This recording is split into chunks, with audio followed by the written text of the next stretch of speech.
Chapter 6. Raphael again. The next day, Gardo let us go to the station. I told him me and Rat would go alone if he didn't. He said, "What if we're being watched?" I couldn't see how they would watch us with us not seeing them, and I said we'd be moving so fast they'd never know. He said, "What if they come back to the dump site looking for us?" I said, "What if they don't?" He's talking about the police. He said, "What if they've got the station staked out?" And I said, "What if we just do nothing forever and forget the whole thing? Is that what he wanted?" He kind of snarled at me, but I'd got my way. So, early morning we went down to the tracks. The trains cut through the south side of Bahala, very close to the docks. If you want to get to Central, you can pick one up 10 minutes from my house. People have built their homes up right up to the line because the ground is flat and clear. Every now and again, the homes get torn down and the people get shipped out. Over time, they come back and the game starts again. It's not as dangerous as you might think because the trains are only 4 a day just there and they go slow. They're long and heavy and you can hear them coming a mile away. The only person I ever heard of getting run over by a train was a woman about 2 years ago, and she did it on purpose, walking up to the train as it came and laying her head right on the rail. That's so sad. Gardo, me, and Rat waited for 6 o'clock. It came by pretty much on time, and we ran alongside the last coach. It's a passenger train, and it goes on for 9 hours, way down to a town called Diamond Harbor. It starts on the docks, but not many people get on there. Then it goes to Central, where the train gets so full you can't breathe. We swung up and in through the windows. There's no glass and no bars, and the only people were an old couple at one end. So we spread ourselves over the benches and looked out and waving like we were on a holiday. So here's a picture, right, of boys jumping on a train.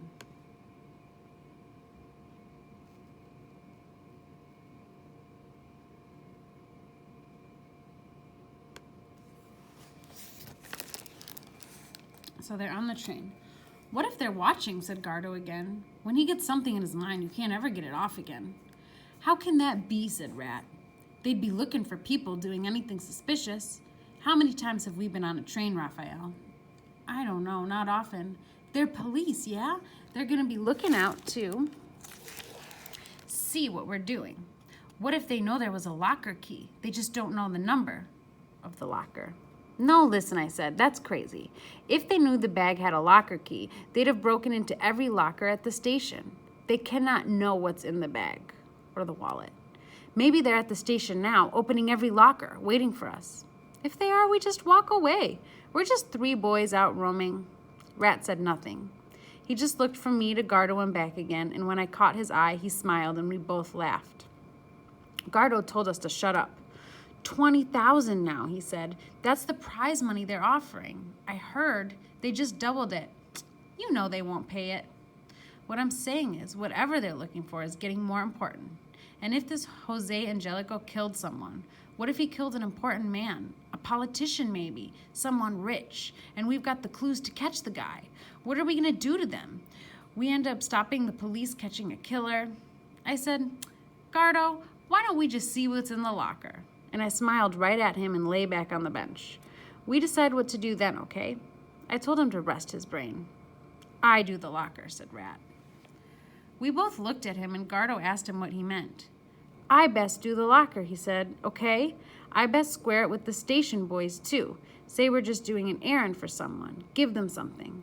Also, in case anyone's looking, I know where it is. I'll go in fast, grab what's there, meet you back by the tracks. Anyone sees me, I'll just run. 3 of us run, they'll get 1 of us. If it's me, I'll lose him. Okay?" "How much for the station boys?" I said. "They're gonna want how much?" The station boys must be like kids who live at the station, the train station. "I don't know. I'll try 20 and make it look like a small thing. Give me 100 though." I gave Rat the notes, or the money, and he was twitching a little, getting scared. Gardo was shaking his head, thinking deep. He said, "It's a good idea, Rat. I can see where you're coming from, but I say stick together. We ought to stay together in this." He looked at me and said, "You better stay close to me." Minutes later, the train was slowing for the station, and we stood out on the sides. I could see the platform coming up, so I jumped and ended up rolling on the grass. Oh my gosh, can you imagine jumping off a moving train?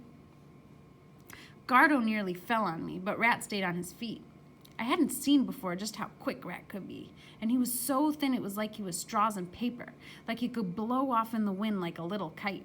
He didn't even look around, he just skipped along, and we hurried after him. We ran up into the platforms, and a couple of kids looked at us with kind of mean-eyed suspicion, like this was their territory, which it was. They followed us up, at a distance. We jump early because you don't ever want to be seen getting off the train. If guards or even porters see you, you can get a real thrashing. That means beat up. The station boys are different. As long as they don't steal or get in the way, nobody cares too much. They keep the station clean, and they go through a train in about 2 minutes. If they beg or sell, they know how to do it off at the sides. That's why people let them alone. So, now we're all making our way up the platform, just a straggling bunch of 3 barefoot boys. We might have been invisible. I knew the dangerous bit was going to be the locker, because that was something you didn't usually see. Boys like us opening a luggage locker, it wouldn't have to be police. It would be anyone who noticed. They'd assume right away that we were thieving, and thieving boys get no mercy from anyone. Just off the platform, we were met by more station boys, and these ones were bigger. We got kind of herded over to the side, and I could feel Gardo getting ready, feeling for his hook, which he always carries somewhere. Oh, I hope Gardo doesn't start a fight. Rat did the talking, though, since he used to live there, and I knew some of them, and I saw him pass over a 20 pesos, then another 50, then a 20. Everyone shook hands, and they let us go. I guess Rat had paid for them not to follow us, because we went on alone to the main station square. They give us 5 minutes, he said. It's a giant station, and that time in the morning it's just getting crazy. A good time for us, but scary as hell. You got porters, you got traveling families, you got trucks delivering stuff, horns blasting, train whistles, loudspeakers. Everyone's cutting in and out of everyone else, and the noise is so loud you have to shout. Rat kept moving fast, and I was beginning to get frightened again. I hadn't liked the look of the station boys, but now, everywhere I looked I could see mean-looking railway guards, and we were getting stared at. I had to keep saying to myself, we're not breaking the law, but it felt like we were, and everyone knows stories about what happens to kids if they get caught breaking the law. I didn't mean what I said about just riding in a train and being thrashed. We've got prisons in this city, and the prisons take kids quicker than they take men. You also hear stories of boys not even making it to prison, but I don't know how much truth there is in any of it. Everyone's out to scare you with the story. I think he might mean boys who get arrested and then the police kill them before they get to prison. I was told once about runaways, and it made me sick. How if a new kid shows up with nowhere to go and the police get him, they wait until night, break his legs, and put him on the tracks. They're stories, and they may not be true, but I couldn't stop thinking of them as I walked across that station, feeling small, nearly losing Rat. But Gardo by my side up close. Both of us just waiting to be caught. Rat kept going. Somehow he'd shaken off that twitch he gets, and he was walking fast, looking happy as a kid. He stayed a bit ahead of us. He had something in his hand, and I saw it was the key, so I guessed we must be near. We went to a bridge under some stuff of hall with a low ceiling and lines of tube lights. We kept walking like we knew where we were going, and there they were, 2 aisles of long, gray metal lockers, lines and lines of doors. So here's the lockers, right? Some doors were big enough to take suitcases, and some up above were small enough just for a handbag. There were no police, no guards, no station boys, and Rat knew exactly where he was going. And he hung back for a moment, so we drew level, and he said, "You keep moving, okay? Walk." There were 2 women opening one locker, and we went straight past them. They were far too busy with whatever it was they were putting in to notice us. A tall man at the far end was locking a door, and his back was to us. I could see the numbers, 110, 109, 108. None of them were smashed. Everything was neat and quite new, and there were still no police. Then, suddenly, Rat had turned and he had the key in the lock. We walked straight past him, and we heard the sound of metal. Oh my God, I hope the police don't catch them. Nobody shouted. Nobody even noticed. I was 10 paces on when I heard the sound of a door closing, and then Rat was next to us again, and I could see he had something under his arm. "Don't run," he said. "Slow down, okay?" We did as he said, but my heart was pounding. Gardo was smart enough to stop and play with the drinks machine, checking for the slot money. I was thinking, look like nothing's wrong. 3 station kids making their way. Red had the package under his shirt now. We went out to platform 4 and right along to the end, weaving through the people. We did start to run then, out of relief. We got down on the tracks and we started to run fast. 5 minutes later, we got among bushes and bramble, and there was a small piece of concrete sleepers to sit on. I think that means stairs. And we were out of breath. Rap was grinning and laughing, and I was as well. He held the package in both hands and offered it up like a present. It was a brown envelope sealed up with tape, and it took me some time to get it open.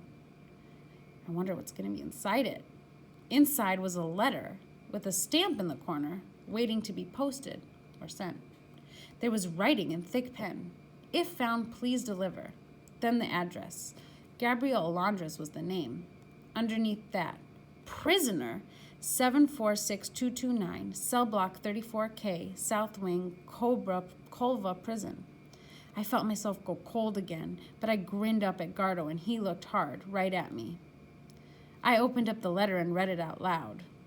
1 page and a little slip stuck to it, with just a line of numbers, making